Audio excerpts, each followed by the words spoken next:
What's up, everybody? It's your man J Rock, and I am here with my co-host Siege for another episode of the J Rock Show. Siege, how are we doing today, my man? Oh man, I'm doing sensational. Great week of hoops we've had. Looking forward to the weekend. Looking forward to more great hoops next week. I mean, look, J Rock, it's a beautiful time to be alive. How you doing? I'm doing well, doing well. And today on tap, I felt like the little UCLA Kentucky challenge we did last week went over fairly well. So I got another edition of that this week, but this time with North Carolina and Kansas. Ooh, I can rock with that. So I'm assuming J Rock. Who am I taking? Who am I taking? You've got North Carolina. As much as it Oh, okay. as much as it pains me to say, I will go with Kansas for the sake of this video. As much as it pains me to say. All right. If you insist. All right, So so I'll, your starting point guard all time for North Carolina, who you got? Look, there's a lot of guys recently who've been good. There's a few guys all time people would take. There's Ty Lawson, there's other more recent guys, but there's a very clear answer to this question to me. It's Phil Ford. Phil Ford is it's not really an argument. He's the best point guard in North Carolina history if we're talking about their college career alone.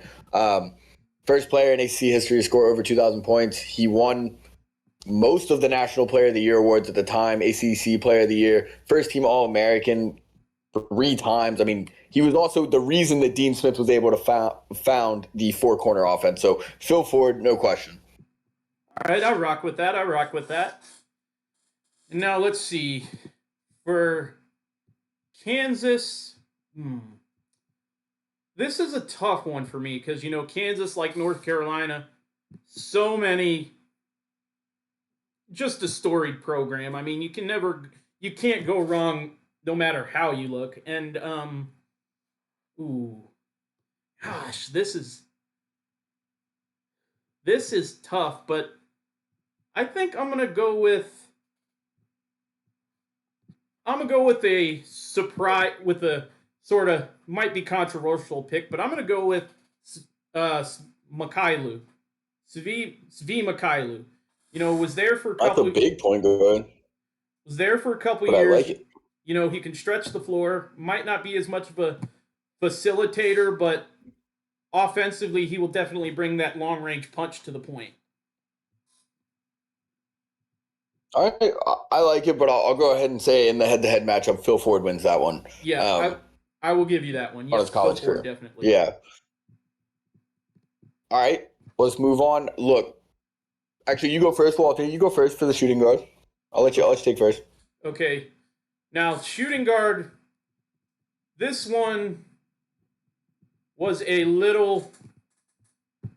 This one wasn't as difficult for me because, like you said, there have been so many great guards to play for the Jayhawks and whatnot, but I am going to go with. I'm going to go with Ben McLemore. Okay. I actually really loved watching Ben McLemore. I saw him play when he was in high school, and I mean the dude's athleticism was just off the charts. Like simply for a guard, he was an efficient shooter.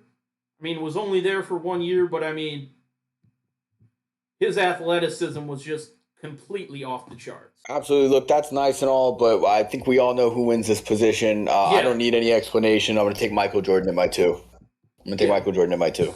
And I'm not even gonna. Like I said when we were planning this, I was not going to even argue with you on that one for sure. Yep. No explanation needed. Let's move to the three then. All right, So at my three, it was interesting when I got into kind of the front court and the three because there's a lot of front court guys that have played for North Carolina that are sensational. And I also wanted to include some more. I really wanted to include some more recent guys who people were going to remember a little bit better. But at the end of the day, I got to take who I got to take, and this is again no surprise. James Worthy. James Worthy is going to play my three.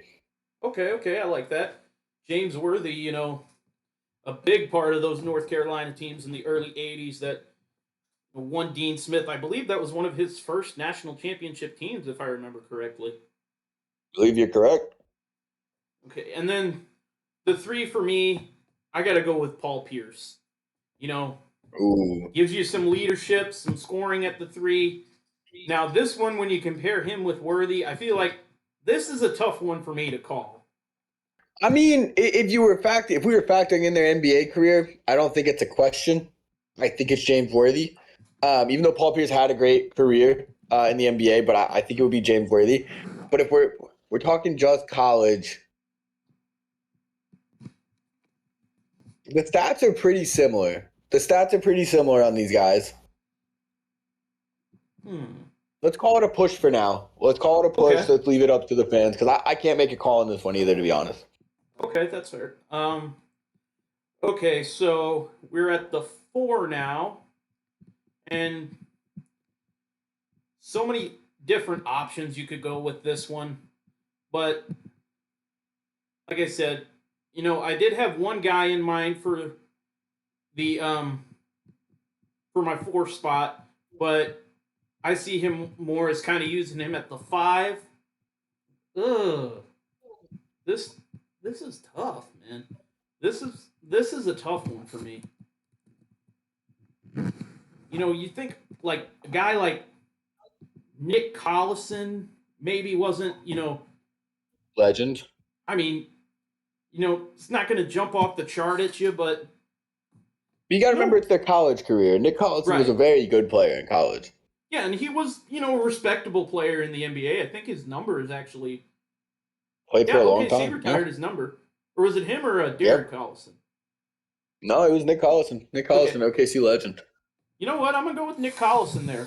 Average career 15, 8, and 2. Shot about 36% from 3, but from the field he was 56%. So I'll go with Nick Collison at my 4. All right, I can vibe with that. I'm gonna go, and this was one of the guys I had to think about for myself. I moved James. I thought about James Worthy at the 4 so I could play someone else at the 3, but I had to fit this guy in here. Antoine Jamison. Antoine Whoa. Jamison was stellar at UNC. We're talking he averaged 19 and 10.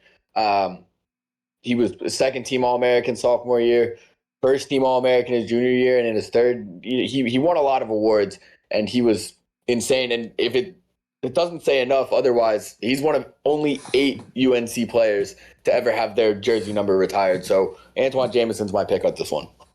Okay. So, I'll give you Antoine Jamison on this one. I know Nick Collison, was Antoine Jamison a one and done, I believe? Antoine Jamison was not. Played for 3 years at UNC. Oh, so they both played for 3 years. Okay. But like you said, he averaged 19 and 10. Collison only averaged 14 and 8 or 15 and 8.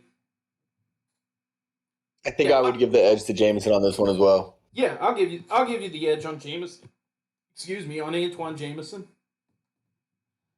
All right, well then at the 5, what I'm about to say, J-Rock, might be a hot take to some, but if you know college ball, I think you might agree with me. I'm about to take the greatest player in UNC Tar Heel history. I'm not talking about how their career panned out. No, Michael Jordan is not the best player in UNC history when it comes to at UNC. He was good. He was great. Likely number 2, but he's not number 1. The best player that's ever played for the Tar Heels in his career at UNC, give me Tyler Hansbrough. Psycho T.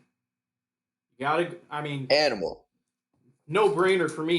He's a Missouri guy too, out of Poplar Bluff, and he was just a straight dog, man. He was just a straight dog, and there wasn't no doubt about it. Did not want to play him in college, bro. Okay, for my 5, this one is really a no-brainer for me. It's Wilt Chamberlain. Yeah.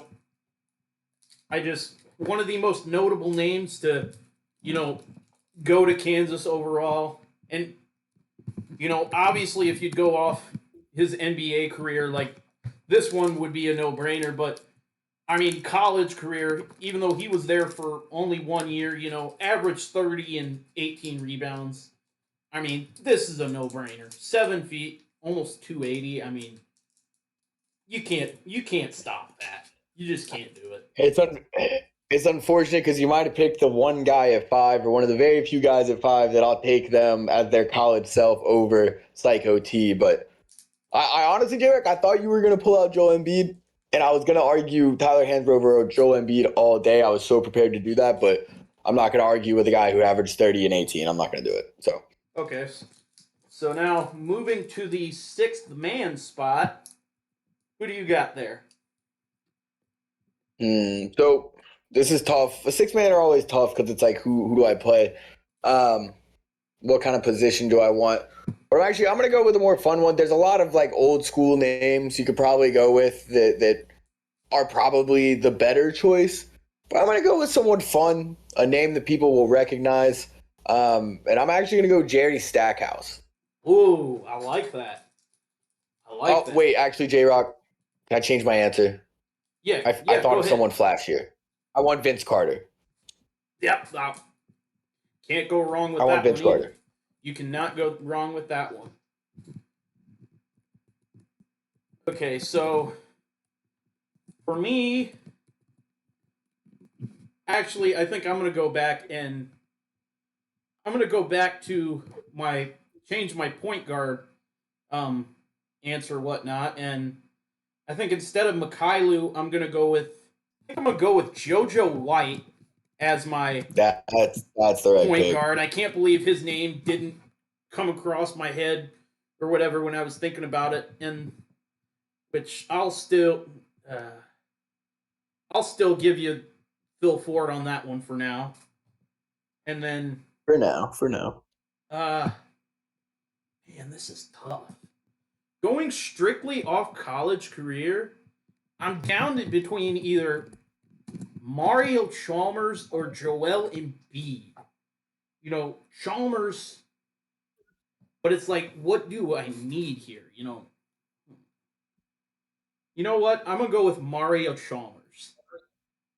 I like that pick. I think he contributed more to Kansas than Joel Embiid did. Joel Embiid was good, but I think Mario Chalmers contributed more. Right, and he gives you some shooting punch off the bench. And like you said, you look at a guy like Wilt Chamberlain, like Wilt's not coming off the floor. Wilt's not coming off the floor. And we're talking about Embiid as his college self. Yes, he has kind of stretched the floor more since he's been in the NBA, but in college he only shot 20% from three. So he wasn't quite there yet. So as his college self, I view him more as a 5. And for that reason, that's why I'm going to go Chalmers here with my 6th man. All right, I like that pick. And actually, in terms of their college contributions, I think Mario Chalmers has the edge on Vince Carter. Okay, so you go with Chalmers on that one? I think I do. I don't know. Do you feel differently? But I think in terms of their college contributions, I might go Chalmers. Yeah, Chalmers over his 2-3 years, he averaged 11 and their stats are honestly very very similar.